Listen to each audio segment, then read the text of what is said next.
इस खबर के प्रायोजक हैं ब्रांडेड लॉटवाला, लाल क्वार्टर, कृष्णनगर, दिल्ली। दिल्ली के ऐतिहासिक रामलीला ग्राउंड में झंडारोहण संकल्प के साथ सोम महायज्ञ वेद रामायण कथा का आरंभ।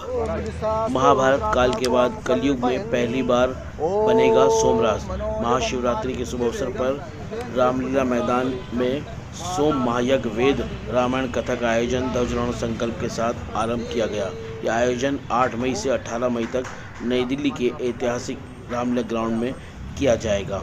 इस सोम महायज्ञ में वेद रामायण कथा के साथ साथ सोमरस का निर्माण भी किया जाएगा। ये सोमरस हमारे वेद पुराणों में वर्णित अति प्राचीन है और महाभारत काल से पहले तक सोमरस का निर्माण किया जाता था, लेकिन कलयुग के 5000 साल बाद ये पहला अवसर है जब सोमरस का निर्माण किया जा रहा है। देखें न्यूज़ वर्ल्ड फॉर यू की ये खास रिपोर्ट।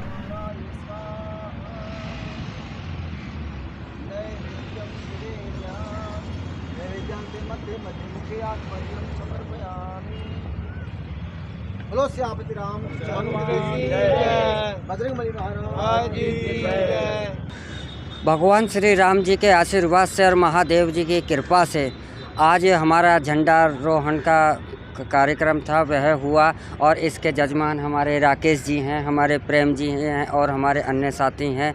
इनके सहयोग से यह कार्य हो रहा है। इस कार्य प्रोग्राम की जो विशेषता है, इसका नाम है वेद रामायण सोम यज्ञ महायज्ञ। यह सोम महायज्ञ जो है यज्ञों का सब राजा कहा जाता है और जो यज्ञों में सर्वश्रेष्ठ यज्ञ जो होता है वह सोम महायज्ञ होता है। अब से पहले यह प्राचीन काल में महर्षि भगवान कृष्ण के समय में ही हुआ था, द्वापर युग में ही हुआ था। महाभारत काल के बाद ऐसा ना तो यज्ञ हुआ, इसके साथ साथ में एक लोगों के मन में एक जिज्ञासा रहती है कि हम वेद के बारे में नाम तो सुनना है कि वेदों में बहुत कुछ है, लेकिन वेद के अंदर लिखा क्या है, वेद हमारे को कैसे मार्गदर्शन देता है, वेद में क्या जानकारी दी गई है, इसके बारे में हमें पता नहीं लगता। तो लेकिन यहाँ पर वेद की कथा भी की जाएगी। और दूसरा, महर्षि वाल्मीकि रामायण जिन्होंने हमारे से राम का परिचय कराया। अगर रावण और महर्षि वाल्मीकि ये तीनों एक दूसरे का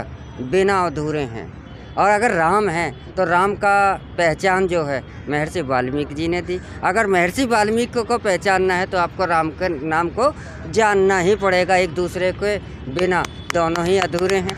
लेकिन हमारा एक ऐसा रहा कि अभी तक जो है ना, जो राम कथा का तो प्रचार करा गया, लेकिन महर्षि वाल्मीकि की जो रामायण थी, जो रियल पहचान है, उसके बारे में प्रचार नहीं किया गया। और हमारे संसार को जो कविता है, जो आज दुनिया में चाहे किसी भी भाषा में हो, चाहे उसे गज़ल हो, किसी भी रूप में हो, अंग्रेजी में पोयम हो, लेकिन इसका उदय जो काव्य का वह महर्षि वाल्मीकि जी ने ही कहा था, इसीलिए उन्हें आदि कवि कहा जाता है। इस रस को उन्होंने ही काव्य रस को देने वाले हैं और राम का परिचय संसार को कराने वाले महर्षि वाल्मीकि जी के उनकी कथा का भी आयोजन। और ये भव्य और बड़ा ही दिव्य और संगीत में आयोजन है, क्योंकि हमारे आर.एस. महेंद्र जी जो हैं वह संगीत सम्राट की उपाधि भी लिए हुए हैं। उन्होंने 600 रामायणों का अध्ययन भी किया हुआ है और 40 वर्षों के अपने कठोर तप के बाद उन्होंने सोमरस, जो कि हमारे पुराणों में वर्णित है, और एक खुराक मात्र से शरीर के 30-35 रोगों का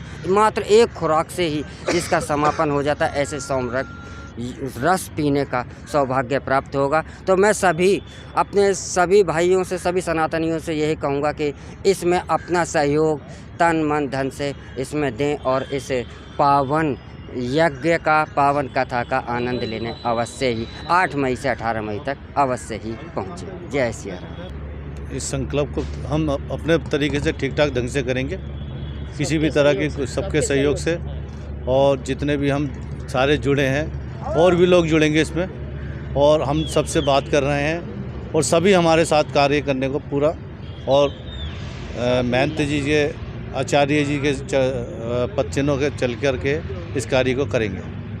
और हम ये चाहते हैं कि हमारा सहयोग सभी सनातनी अच्छे ढंग से करें, और जितनी हमारी 36 प्रकार की जातें, इसमें सारी सनातनी एक सनातनी बन के एक हों, एकजुट होकर सारे कार्य करें।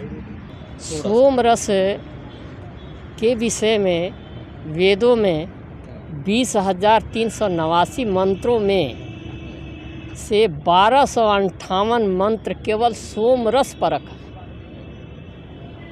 और इसमें सैकड़ों जड़ी बूटियों को जो हिमालय पर्वत से लाई जाती है और उसको 21 विधान द्वारा इसको बनाया जाता है, जो शारीरिक दृष्टिकोण से इससे उत्तम रस अभी संसार में नहीं बना है।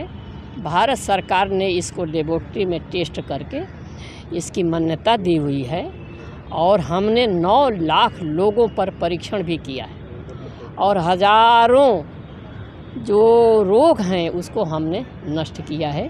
इसलिए इस काम को हम करने जा रहे हैं। सोम माने जड़ी बूटियों का रस, ये एक शब्द नहीं है, अलग अलग शब्द है। जैसे आम का रस, नींबू का रस, वैसे ही सोम का रस, सोम रस, ये औषधियों के रस को एक विधि विधान के द्वारा बनाया जाता है, उसी को सोम रस कहते हैं।